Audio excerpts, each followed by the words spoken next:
Bonjour à tous and welcome to Learn French with Vincent, and this is Unité 16, leçon W.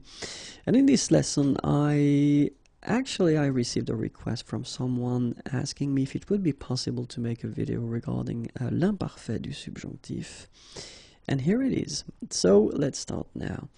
You get to keep in mind when we talk about l'imparfait du subjonctif, actually three things. The first one will be utilisation rare. So it means that it is really rare to see l'imparfait du subjonctif. The second thing, un temps qui disparaît petit à petit. So little by little, it is less and less used. Okay.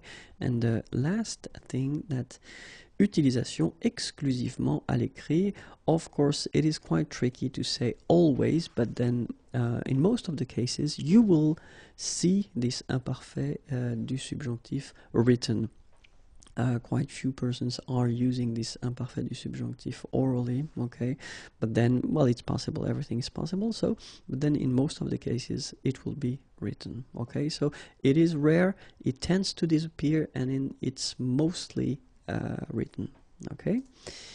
And the other thing that you should keep in mind is that if we're talking about the verb être, to be, and avoir, to have, then in these cases you can see all the persons, okay? But in most of the cases for the other verbs, people will use only the third form, so whether the singular or the plural form, but then the third form, okay? So now let's imagine that we've got a sentence, okay? And in this sentence we've got la principale and we've got une subordonnée. Okay, so if we have l'imparfait de l'indicatif dans la principale, so in the first part, then normally we should put in the subordonnée l'imparfait du subjonctif, or then le plus que parfait du subjonctif. Okay, so that's the way it should be normally done. Okay, so imparfait de l'indicatif, imparfait du subjonctif. Let's give an example now. Il fallait qu'il parlât. Okay, so you can see that in this first part here, you've got il fallait, so it's imparfait de l'indicatif, and then normally you should put in this subordonnée qu'il parlât, and in that case you've got l'imparfait du subjonctif. Okay?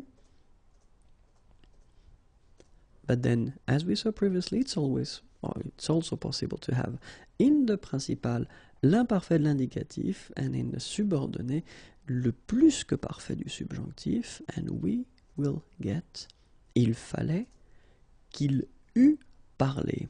Okay, so exactly the same thing here. We've got imparfait de l'indicatif, and in the subordonnée we've got qu'il eût parlé, and this form here is actually what we call plus que parfait du subjonctif.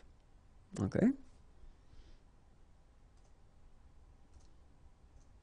Let's take now another situation in which we've got, so same thing, a sentence, so we've got la principale and then we've got la subordonnée. Okay?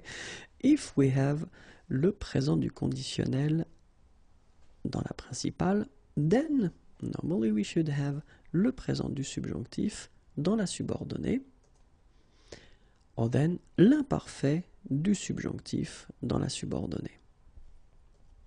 But let's say that in most of the cases this form won't be used, okay, even if it would be possible and it would be correct, but then in most of the cases people will skip that and they will stay with présent du conditionnel and then présent du subjonctif.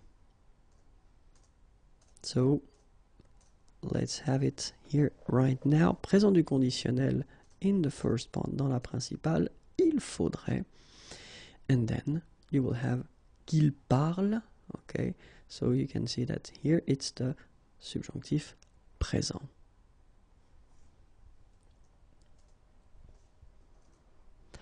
If you would like to have this il faudrait qu'il parlât, so as I said, it should be, or it could be correct, but then let's say that in most of the cases you won't see that anymore, okay, because people tend to use the previous example that I gave you, in which you've got in the principal le présent du conditionnel and in the subordonnée le présent du subjonctif.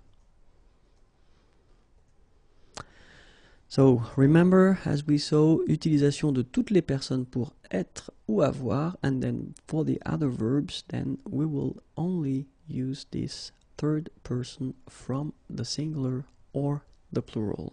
Okay? So let's see now. Il désirait que vous parlassiez encore. So basically it's correct. It's il désirait que vous parlassiez encore. But then we don't use that. Okay? It's too heavy now.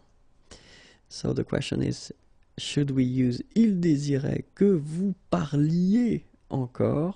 And well, clearly it's not an option because it is not correct. So the only way that we would have a correct sentence would be to modify it and get il désirait vous entendre parler encore.